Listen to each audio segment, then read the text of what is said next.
जी अस्सलाम वालेकुम जी, वरिया अस्सलाम शेयर एंड वाचिंग अलविल एसोसिएट। जैसे कि आपको पता है एनुअल एलएलबी पार्ट 2 और इसका एक सब्जेक्ट जो है हम ख़त्म कर चुके हैं, इस्लामिक जूरिस्प्रूडेंस। नंबर सेकंड पे हमने कॉन्स्टिट्यूशनल लॉ जो है वो स्टार्ट किया है और कॉन्स्टिट्यूशनल लॉ में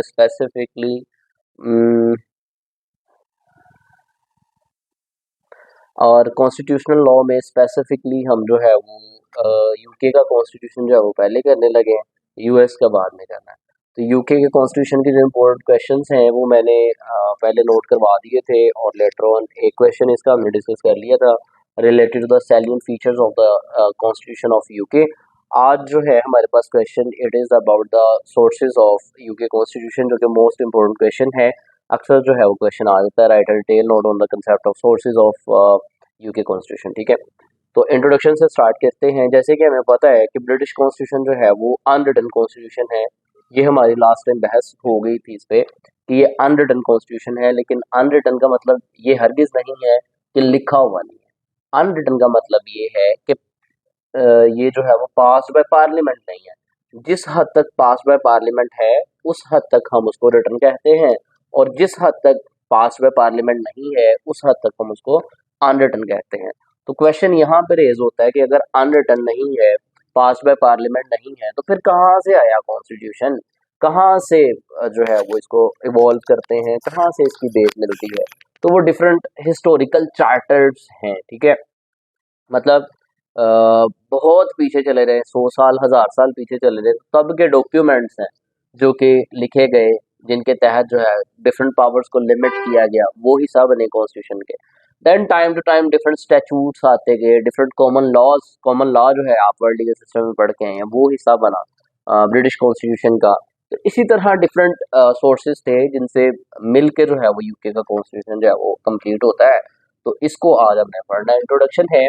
the British constitution often described as unwritten, के ब्रिटिश कॉन्स्टिट्यूशन को हम अनरिटन कहते हैं, is a complex system shaped by historical events, यानी एक ऐसा कम्प्लेक्स सिस्टम है जिसको हिस्टोरिकल इवेंट्स से जो है वो हम शेप करते हैं। स्टैट्यूट्स, डिफरेंट स्टैट्यूट्स पे ये कंसिस्ट ऑफ करता है। कन्वेंशंस, ये डिफरेंट कन्वेंशंस पे मुश्तमिल है। एंड जुडिशल डिसीजंस, और जुडिशल डिसीजंस मतलब जजेस के जो फैसले हैं उन पे इनका कॉन्स्टिट्यूशन जो है वो मुश्तमिल है, यानी यूके का। The constitution lakhs single codified document, यानी यूके कॉन्स्टिट्यूशन में कोई सिंगल डॉक्यूमेंट अवेलेबल नहीं है, यानी ऐसा नहीं है जैसे कॉन्स्टिट्यूशन ऑफ पाकिस्तान 1973 है वो एक ही आपको बुक के अंदर मिल जाता है। यूके का कॉन्स्टिट्यूशन ऐसे अवेलेबल नहीं है, but draws from various sources, बल्कि इसको डिफरेंट सोर्सेज से जो है वो बनाया जाता है यूके कॉन्स्टिट्यूशन को, या बनाया गया है। इंक्लूडिंग स्टैट्यूट्स, जिसमें स्टैट्यूट्स जो है वो शामिल है। स्टैट्यूट्स वो लॉ होता है जो कि आपकी पार्लियामेंट बनाती है। The law passed by parliament is known as statutes. Common law, जो कॉमन लॉ था उस पे ये मुश्तमिल है कॉन्स्टिट्यूशन इनका। कन्वेंशंस, डिफरेंट रवायात हैं, कन्वेंशंस हैं जो कि हजारों सालों से एज इट इज चली आ रही है। वो लिखी हुई तो नहीं है कहीं पे, लेकिन वो एज इट इज चल रही है, लिहाजा वो इनके कॉन्स्टिट्यूशन का हिस्सा है। And work of authorities, different तरह की अथॉरिटीज हैं, डिफरेंट तरह के कह लें इनके एक्सपर्ट्स हैं, उनकी जो ओपिनियंस हैं वो मिलके कॉन्स्टिट्यूशन बनाते हैं।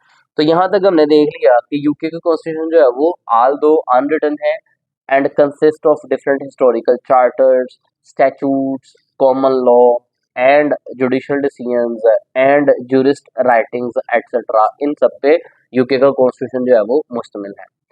अच्छा, देन मीनिंग ऑफ कॉन्स्टिट्यूशन है जो कि हम कल भी बात कर चुके हैं। जो साइलेंट फीचर्स वाला क्वेश्चन पढ़ा था उसमें भी मीनिंग यही दो थे, सेम एज इट इज इसमें भी हैं। सो आप यही वो वाले सेम लिख सकते हैं। चॉइस पे लिखना चाहें लिख सकते हैं, वरना स्किप कर सकते हैं। क्वेश्चन की लेंथ को जो है बनाने के लिए ऐड किए हैं।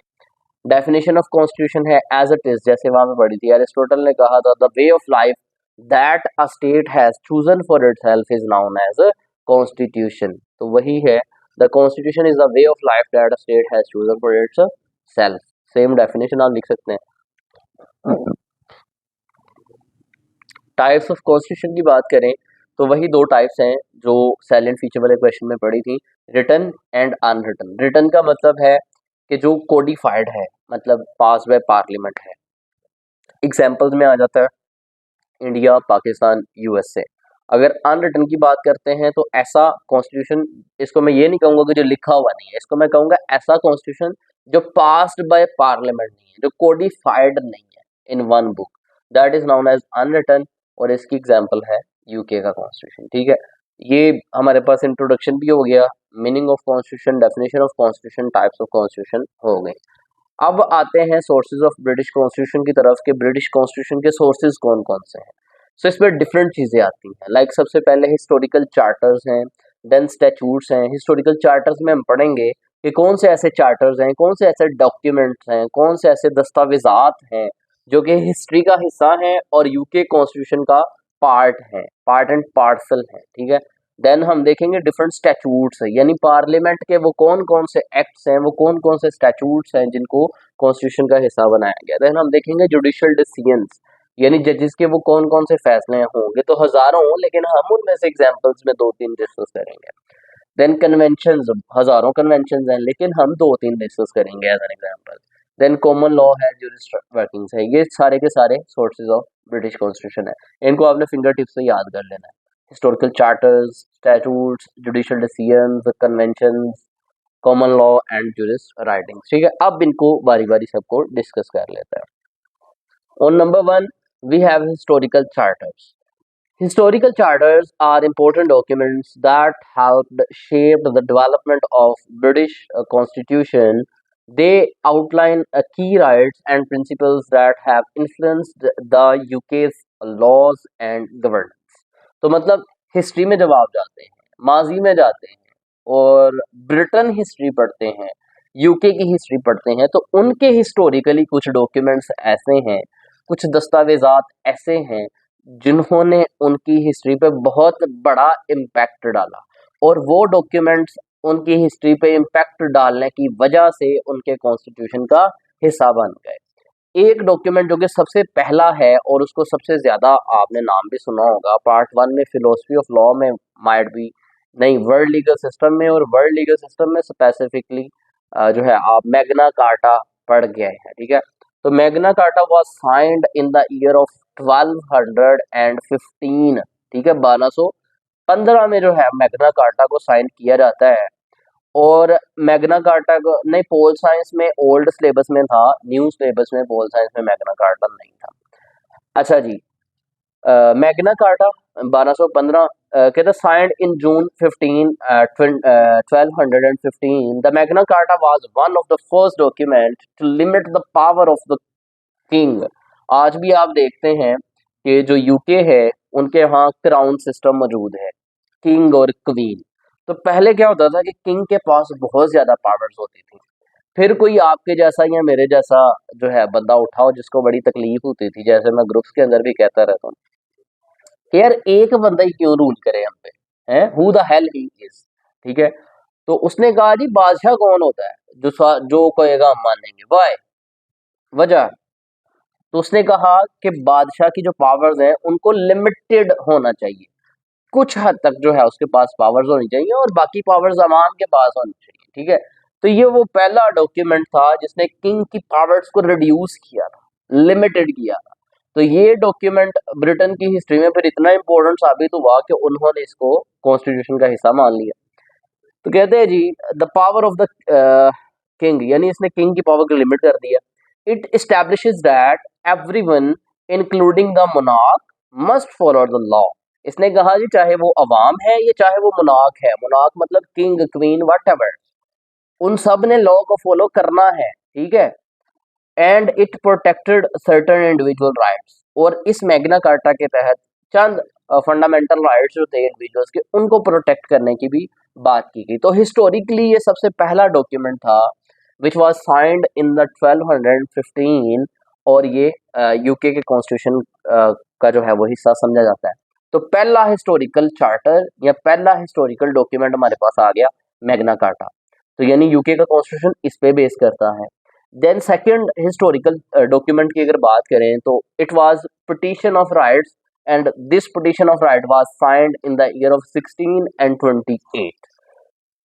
This document signed in 7th of June 16 and 28। Further इसने मजीद किंग की पावर्स को फिर मजीद लिमिट किया। Further limited the Kings power, इसने किंग की पावर्स को मजीद रिड्यूस किया, मजीद उसको लिमिटेड किया। It insured that the king could not impose taxes without parliament consent. इस एक्ट के तहत इस बात को यकीनी बनाया गया कि किंग जो कि टैक्सेस लगाता है अवाम पे, वो पार्लियामेंट की कंसेंट के बिना, पार्लियामेंट की रजामंदी के बिना, मर्जी के बिना जो है वो टैक्सेस इम्पोज नहीं कर सकता है, यानी किंग को मजीद लिमिटेड कर दिया गया।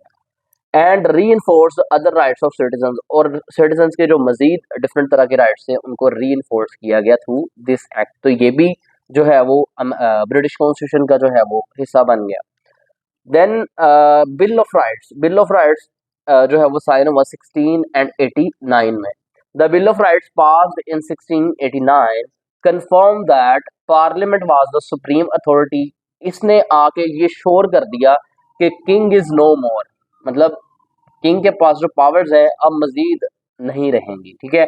इसने किंग को बड़ा ही लिमिटेड कर दिया, और इतना लिमिट कर दिया कि अब किंग की जो फांसी है उसके दस्तावेजात भी अगर बादशाह के सामने पेश किए जाएं कि इस पे साइन कर दें, तो ही और she is duty bound to sign that particular paper, यानी इतना उसको लिमिट कर दिया गया। अब आप देखें बरतानिया के अंदर किंग है तो सही, क्वीन है तो सही, लेकिन नाम के हैं, पावर पुवर उनके पास कोई नहीं है, सिर्फ वो मोनार्क का इंस्टीट्यूशन संभाल के, क्राउन का इंस्टीट्यूशन संभाल के बैठे हुए हैं।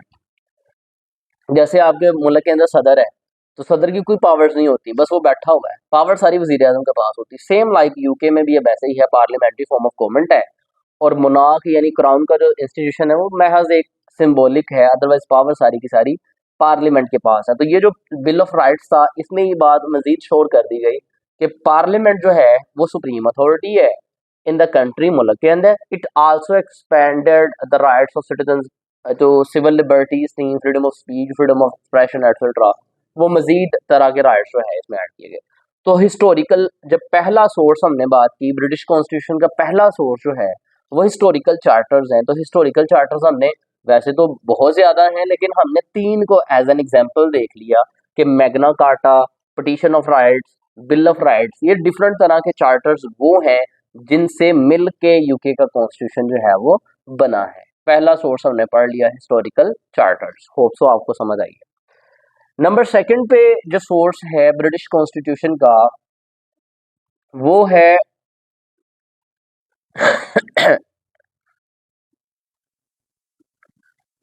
जब हम जाएंगे ना मोनार्क वाले क्वेश्चन में और क्राउन वाले क्वेश्चन में, किंग वाले क्वेश्चन में, वहां पे जाके ये सारी चीजें आपकी क्लियर हो जाएंगी। फिलहाल मैं इतना बता दूं बस के राइट नाउ बरतानिया में पार्लियामेंट सुप्रीम है, पार्लियामेंट की सारी पावर है, पार्लियामेंट ही मुल्क को चला रही है, किंग के पास ऐसा कोई पावर्स नहीं है, सिंबॉलिकली वो वहां पे एक्ट करता है बस। अच्छा, नंबर सेकंड पे जो सोर्स है after historical charters we have statutes.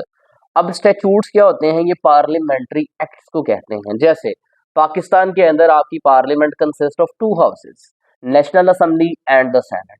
अब नेशनल असेंबली और सेनेट मिलकर जो भी लॉ बनाएगी उसको हम स्टैट्यूट बोलेंगे। सेम लाइक एज बरतानिया के अंदर उनकी parliament consist of 2 houses, House of Commons and House of Lords. House of Commons and House of Lords मिलकर जो भी लेजिस्लेशन करेंगे that will be known as statute. तो उनकी जो पार्लियामेंट है उसके बहुत सारे एक्ट्स ऐसे हैं, बहुत सारे स्टैट्यूट्स ऐसे हैं जिनको कॉन्स्टिट्यूशन का हिस्सा बनाया गया। So second source of British constitution is statutes. कहते हैं जी statutes are the laws passed by parliament and also known as the act of parliament. तो यानी स्टैट्यूट्स से मुराद वो लाज हैं जो कि पार्लियामेंट पास करती है, और इसलिए इनको पार्लियामेंट्री एक्ट भी बोलते हैं या एक्ट ऑफ पार्लियामेंट भी बोलते हैं, यानी ये पार्लियामेंट का पास करदा लॉ है। The great part of the constitution of British is based upon these statutes. तो यानी डेली बेसिस पे with the changing need of the society, जब से बरतानिया एग्जिस्ट कर रहा है तब से लेके अब तक हालात बदल रहे हैं। हालात बदलने के साथ साथ ज़रूरियात भी बदल रही हैं। जैसे ज़रूरत जो है वो पड़ती है, उनकी पार्लियामेंट कोई ना कोई लॉ मेकिंग करती है। सो जो भी वो लॉ मेकिंग करती है उनकी पार्लियामेंट वो पार्ट एंड पार्सल बन जाता है कॉन्स्टिट्यूशन का। तो major part of the British constitution is consist of statutes. तो जब मैंने कहा है स्टैट्यूट्स, तो स्टैट्यूट्स मतलब कोडिफाइड है, तो कोडिफाइड हो गया तो मतलब फिर ब्रिटानिया का लॉ तो कॉन्स्टिट्यूशन तो हो गया रिटन, क्योंकि मैंने कहा है वो एक्ट जो कि पार्लियामेंट से पास होगा उसको कोडिफाइड लॉ बोलेंगे और वो रिटन कहलाता है। तो यहाँ पे ये भी जिक्र है कि measure of the part of the British constitution जो है वो स्टैट्यूट्स पे मुश्तमिल है, तो मतलब फिर रिटन हुआ। तो इसलिए हम कहते हैं कि ब्रिटिश कॉन्स्टिट्यूशन जो है वो पार्टली रिटन है एंड पार्टली अनरिटन है। जब बात करेंगे पार्टली रिटन की तो उससे मुराद होगा स्टैट्यूट्स, और जब बात करेंगे पार्टली अनरिटन तो उसका उससे मुराद होगा ये हिस्टोरिकल चार्टर्स, उससे मुराद होगा जुडिशियल डिसीजंस एटसेट्रा। ठीक है, तो ये थोड़ा सा फर्क जान के चलना है हमने। तो स्टैट्यूट्स की अगर बात करें तो according to the need of the British parliament made laws and include in the constitution of the UK some of the statutes are as under. कुछ दो स्टैट्यूट्स की हमने एग्जांपल ले ली है, यानी ये वो एक्ट्स हैं जो कि पार्लियामेंट ने बनाए और कॉन्स्टिट्यूशन का हिस्सा बन गए। 1998 जब मैं पैदा हुआ था तब जो है वो ब्रिटिश पार्लियामेंट ने ह्यूमन राइट्स एक्ट एक पास किया, जिसके अंदर उन्होंने बहुत सारे ह्यूमन राइट्स की जो है वो बात की कि फ्रीडम ऑफ एक्सप्रेशन होगी, फ्रीडम ऑफ स्पीच होगी, फ्रीडम ऑफ असेंबली होगी। ठीक है, ये डिफरेंट तरह के ह्यूमन राइट्स जो थे वो इन्होंने इनकॉर्पोरेट किए और इसको नाम दिया ह्यूमन राइट्स एक्ट ऑफ 1998 का। ये एक्ट ऑफ पार्लियामेंट है, पार्लियामेंट ने ये एक्ट मंजूर किया है, इसलिए इसको स्टैट्यूट कहते हैं और ये उनके कॉन्स्टिट्यूशन का हिस्सा है। एक एग्जाम्पल ले ली। दूसरी एग्जाम्पल है कॉन्स्टिट्यूशनल रिफॉर्म्स एक्ट ऑफ 2005। इसी तरह बहुत सारी आपको स्टैट्यूट्स मिल जाएंगे, लेकिन हमने क्वेश्चन की लेंथ को कंसिडर करते हुए सिर्फ दो चार एग्जांपल्स ऐड करके तो आगे चलते जाना है। तो ये दो सोर्सेज हो गए हमारे पास। सबसे पहला सोर्स था हिस्टोरिकल चार्टर्स, जिसमें हमने 3 हिस्टोरिकल चार्टर देखे। सबसे पहले जो है वो सबसे पहले Magna Carta, then Petition of Right, then Bill of Right. ये 3 हिस्टोरिकल चार्टर्स देख लिए। देन आ गया स्टैट्यूट्स, और स्टैट्यूट्स के अंदर हमारे पास मजीद 2 चीज़ें हैं कि human rights act of 1998 and constitution reforms act of 2005। अच्छा जी, असली वाली क्या हुआ है? असली वाली बाद डेट्स 1998। हाँ जी, असली वाली डेट है 2 मार्च 1998। अच्छा जी, 2 सोर्सेज देख लिए। नंबर थर्ड पे जो सोर्स है वो जुडिशियल डिसीजन है। जुडिशियल डिसीजन क्या है कि उनकी जो अदलिया है वो जो फैसले करती है और वो जो फैसले करने से जो रूलिंग्स बनती हैं, केस लॉज बनते हैं, उनको भी जो है वो कॉन्स्टिट्यूशन का हिस्सा माना जाता है। तो थर्ड सोर्स वो है। जुडिशियल डिसीजंस और court rulings play a key role in shaping the British constitution by interpreting and applying the law. यानी जब लॉ को इंटरप्रेट करते हैं, उसको अप्लाई कर रहे होते हैं, तो उस इंटरप्रिटेशन से जो नए लॉज बनते हैं, जुडिशियल डिसीजंस बनते हैं, उनको भी कॉन्स्टिट्यूशन का हिस्सा माना जाता है। Some important cases have held define basic rights and principles in the UK. और 2 यहाँ पे जुडिशियल डिसीजंस की भी हमने मिसाल दे दी। एक है एंटिक वर्सेस कैनिंगटन, 1765 का ये जुडिशियल डिसीजन है, और एक है आर वर्सेस आर, ये 1991 का एक केस लॉ है। तो ये 2 जुडिशियल डिसीजंस जो है हमने ऐड कर दिए इसमें। आवाज किसी और स्टूडेंट को भी नहीं आ रही है या चंद एक का मसला है? स्क्रीन और आवाज दोनों चीजें जो है वो क्लियर है नहीं है, क्या सीन है?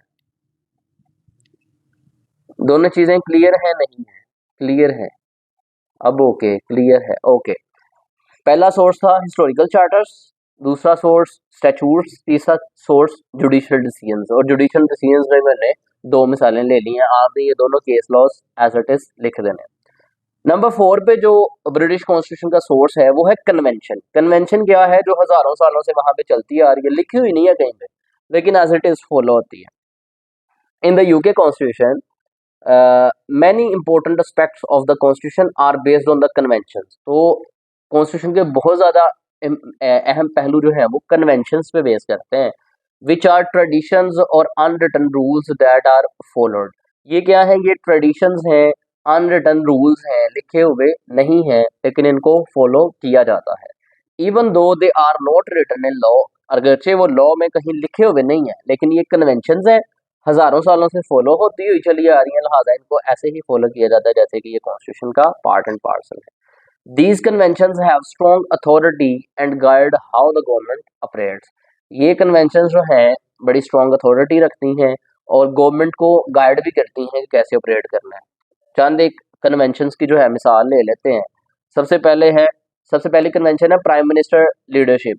तो प्राइम मिनिस्टर जो है वो हाउस ऑफ कॉमन से होगा, ये भी एक कन्वेंशन है उनकी, ठीक है। की पॉइंट क्या है, ऑल दो the monarch is the official head of the state, यानी जो किंग है या क्वीन है ऑफिशियली स्टेट का हेड वो है। It is the prime minister who runs the government, लेकिन प्राइम मिनिस्टर वो है जो कि गवर्नमेंट को रन करता है, और ये क्या है, ये एक कन्वेंशन है। The prime minister is chosen by the political party that has the most seats in the elected house of Commons. तो हाउस ऑफ कॉमन्स में जिस पार्टी की ज्यादा सीट्स होती हैं उसका प्राइम मिनिस्टर आ जाता है। जैसे पाकिस्तान के अंदर है, नेशनल असेंबली में जिस पार्टी की ज्यादा सीट्स होती हैं उसका प्राइम मिनिस्टर आ जाता है। तो ये एक कन्वेंशन है उनकी। देन है parliamentary sovereignty. Parliament made up of elected representatives. Parliament जो है वो चूजन रिप्रेजेंटेटिव से बनती है, यानी लोगों को वोट मिलते हैं, उनके मिलने से जो है पार्लियामेंट बनती है। Has the ultimate authority to make and change laws. Parliament के पास अथॉरिटी है कि वो खुद ही जो है वो लॉज बनाए और चेंज करे, अमेंड करे, whatever. No law can override what parliament decides. Parliament ने जो भी डिसाइड कर दिया, कोई भी और अथॉरिटी मुल्क के अंदर उस लॉ को ओवरराइड नहीं कर सकती है, उसको एनक्रोच नहीं कर सकती है। तो ये भी उनके क्या, हाँ क्या है, एक कन्वेंशन है। और इस कन्वेंशन को, यानी ये कहीं लिखा हुआ नहीं है लेकिन कन्वेंशन है, यानी शुरू से ही ऐसा होता चला आ रहा है। सो दैट्स वाई इसको भी एज इट इज कॉन्स्टिट्यूशन का जो है वो हिस्सा माना जाता है। इसी तरह वहां पे हजारों कन्वेंशन हैं, लेकिन हमने सिर्फ 2 से 3 ली है अपने क्वेश्चन की लेंथ के अकॉर्डिंग। यहाँ तक हो गया हमारे पास historical charter, statutes, judicial decisions, conventions. Now we have common law. Common law world के सिस्टम में पढ़ के आए हैं। Such a law which based on judicial decisions, ठीक है। सिविल लॉ वो था जो कि तहरीरी फॉर्म में होता है, लिखा हुआ होता है, कोडिफाइड होता है, और उसकी बेस थी रोमन लॉ से। कॉमन लॉ ऐसा लॉ था जो कि जुडिशियल डिसीजंस पे बेस करता था। तो वो सारा का सारा जो कॉमन लॉ था उसके बहुत सारे प्रिंसिपल्स जो है ब्रिटिश कॉन्स्टिट्यूशन का हिस्सा है। सो ये भी एक सोर्स है ब्रिटिश कॉन्स्टिट्यूशन का। देन है वर्किंग ऑफ जूरिस्ट, यानी डिफरेंट जो जूरिस्ट हैं उनकी वर्किंग को भी कॉन्स्टिट्यूशन का हिस्सा माना जाता है। जैसे डाइसिस लॉ ऑफ कॉन्स्टिट्यूशन है, ब्लैकस्टोन कमेंट्री है।